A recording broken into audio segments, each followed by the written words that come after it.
Hello, Junior Tuckies, and any student who happens to be watching during this day or night. Welcome to this video on parts of speech. Today we will be focusing on the different nouns. But before we get started with that, allow me to introduce myself to you. My name is Miss Langtree. I look like that. And I was a teacher in Pretoria for 2 years. And I now find myself in KwaZulu-Natal, and it is very beautiful here, I must say, very green. I hope that you all have a chance to come visit Durban and the South Coast and all those things.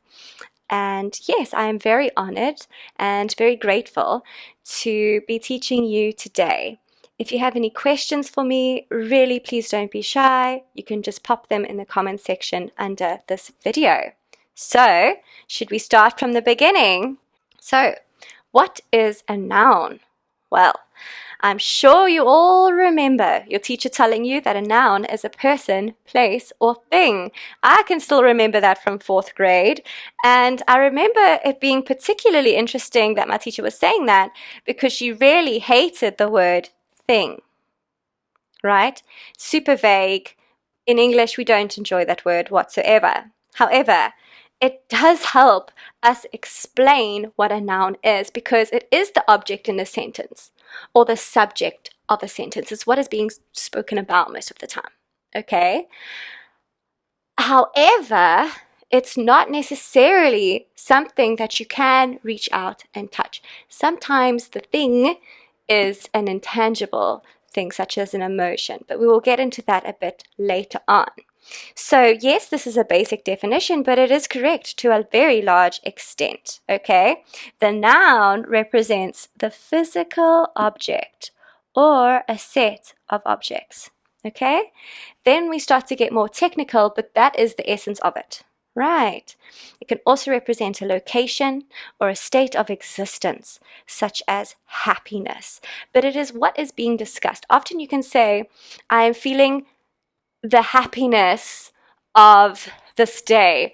Often, if you can put an A or a the in front of it, you can gauge whether or not we're dealing with an object at this point.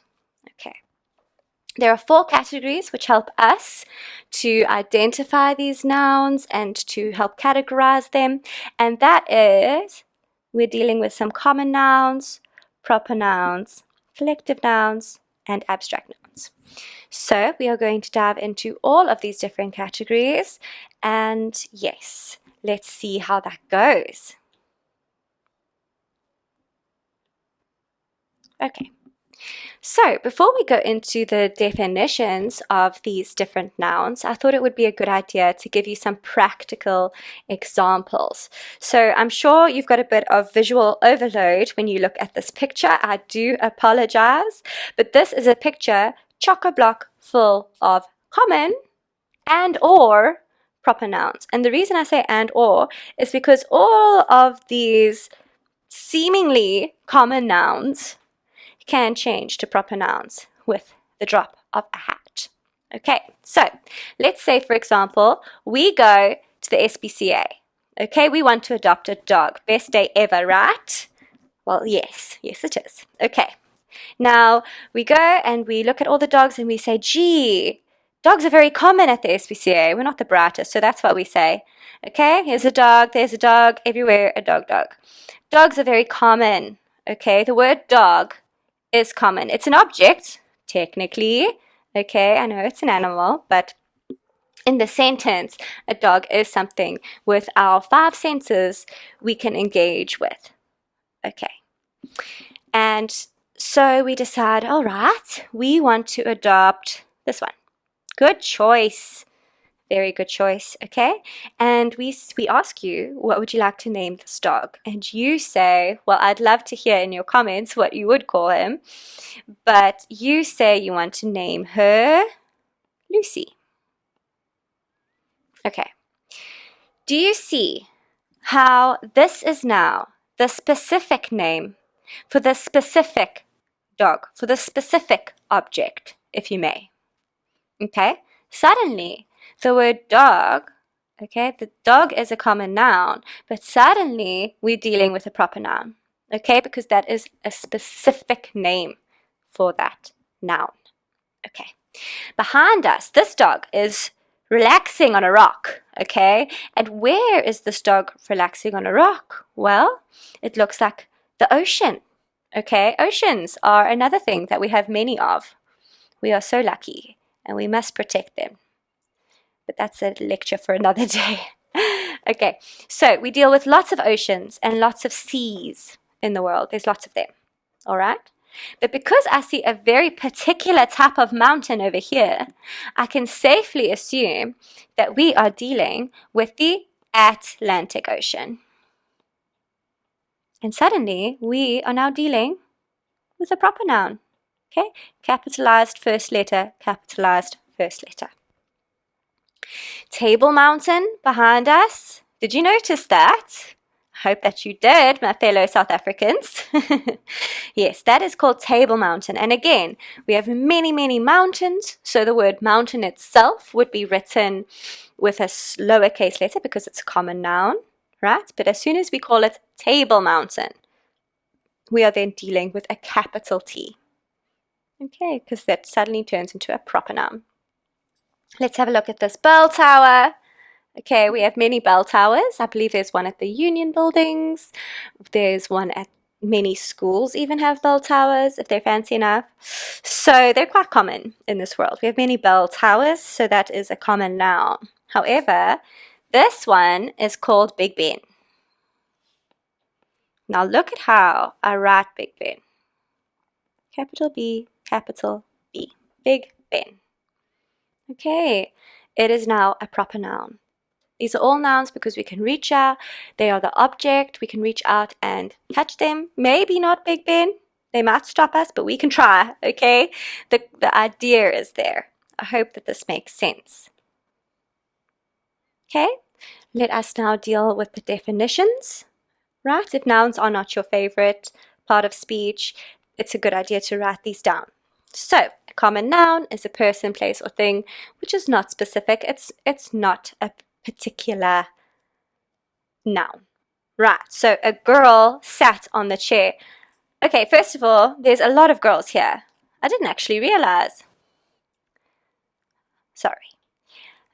There are many, many girls here. They're all girls. Okay? Very common in this particular classroom. Do you see that? So it's a common noun, right? Girl. Who's girl? Okay? But as soon as you say, Amanda, then we're dealing with something different entirely. Okay, so a girl sat on the chair. A proper noun, however, is a specific person, place, or thing, and it's often even the name of something, right? So Steve Biko lived in Pretoria. Do you see how it's not only capitalized for the first name, it's capitalized for his second name as well? That is why your names look like that. It's because your name is a proper noun, and it doesn't matter how many middle names you have. They're all your names. It's your specific middle names, so they're proper nouns too. Pretoria, notice the names of places, okay, are also capitalized. Right, I hope that does make things clearer for you. Let us move on to collective nouns. Now, we are very lucky because the definition for collective nouns is found in the name itself. It is a collection, okay? It's a group of nouns. So let's see if we can do these three and take it from there, shall we? Okay, so we see something on what appears to be type of fruit. It's not a tennis ball, but what insects are those? Ants. Okay, what is the collective noun for a group of ants? Well, I feel like Dora the Explorer, goodness me. So we could say an army of ants. We could say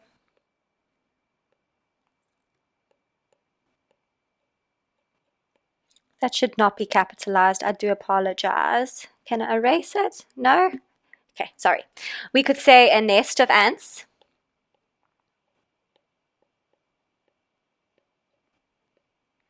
And that in itself is the collective noun. Nest of ants. Okay. Or we could even say a colony of ants. Right. How about these dolphins over here in the middle. What is a group of dolphins called?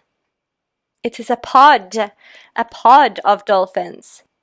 Okay, so if they ask you for the collective noun of dolphins, you would write a pod of dolphins. I'm just running out of space.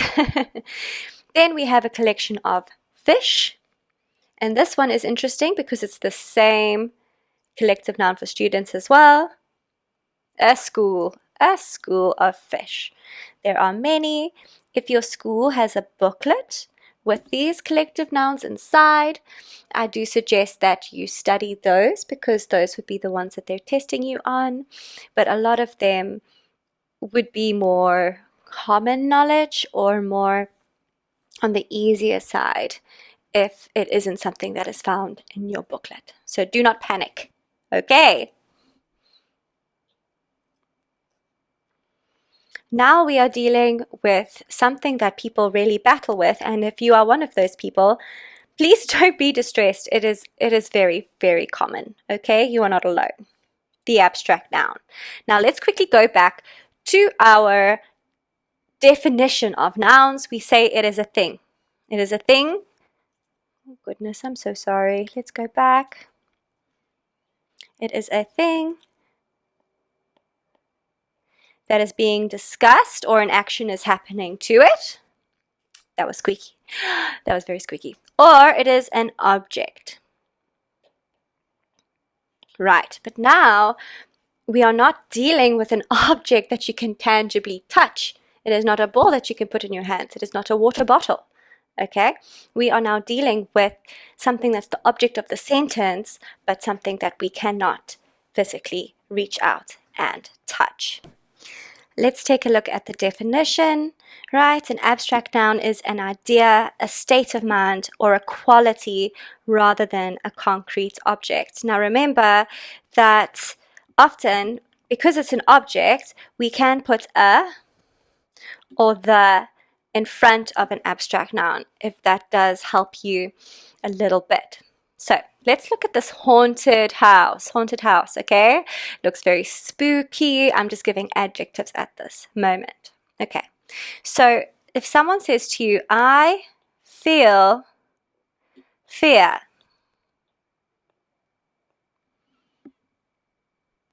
do you agree that feel is the verb? Okay, it's what you're doing, you're busy feeling.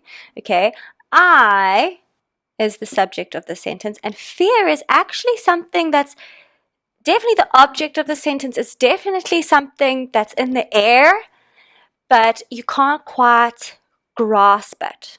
Okay, I feel fear. How about this one? I have an idea.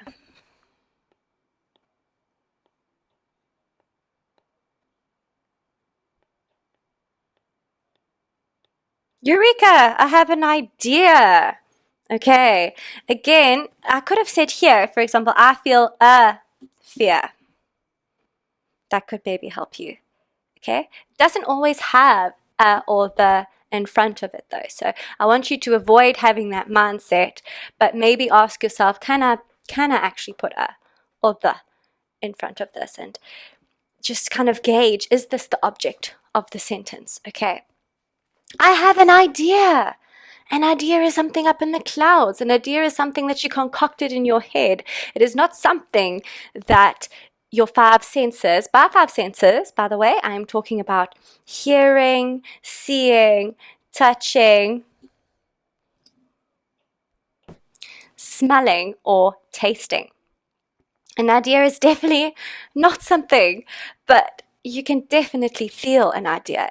I've got an idea. You can almost, it is definitely the object of the sentence. It is definitely something that you want to reach out and touch, but it is an intangible thing.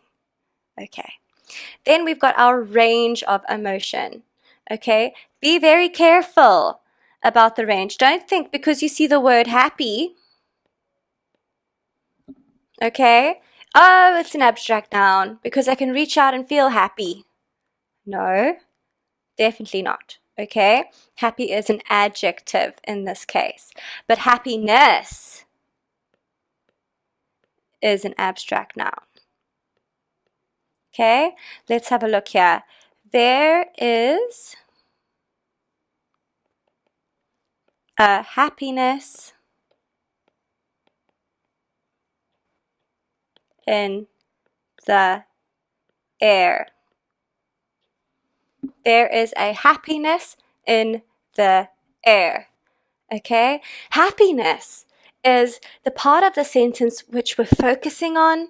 A happiness is definitely an abstract noun. It is the thing which is being focused on, but it definitely, you can feel happiness in your heart, okay? But you cannot reach out and touch it, okay? Happy is often an adjective because it is often describing the noun. It's not the noun itself, okay? The happy dog. We're dealing with the dog here, okay? It's good to get some more detail on the dog, but we're dealing with the dog at the end of the day. Fun fact, air, okay? Air can be classified, it's one of those things, can be classified as a common or an abstract noun, okay? But they do prefer it to be a common noun because I suppose you can feel air physically, but that one is a gray area. I'm sorry if I confused you there. Okay, but again, there is a happiness in the air. Okay, there is a sadness. There is an anxiety in the room. Sometimes I have an anger I cannot control. Do you see how anger is the subject of that sentence? Okay, I hope that that does make sense to you.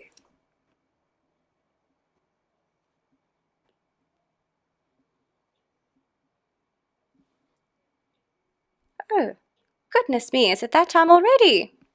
In the next video, I will be starting to do punctuation rules and how to go about using these in a sentence. There will be a lot of reference to parts of speech, so brace yourself. I'm going to be under the impression that this is revision to you. Okay, so if there are particular sections that haven't been covered by Junior Tuckies, perhaps I can dive in. However, the main focus will be on punctuation at this stage. Thank you so much for your time. And yes, I will see you in our next video. Have a lovely day and evening further. Goodbye.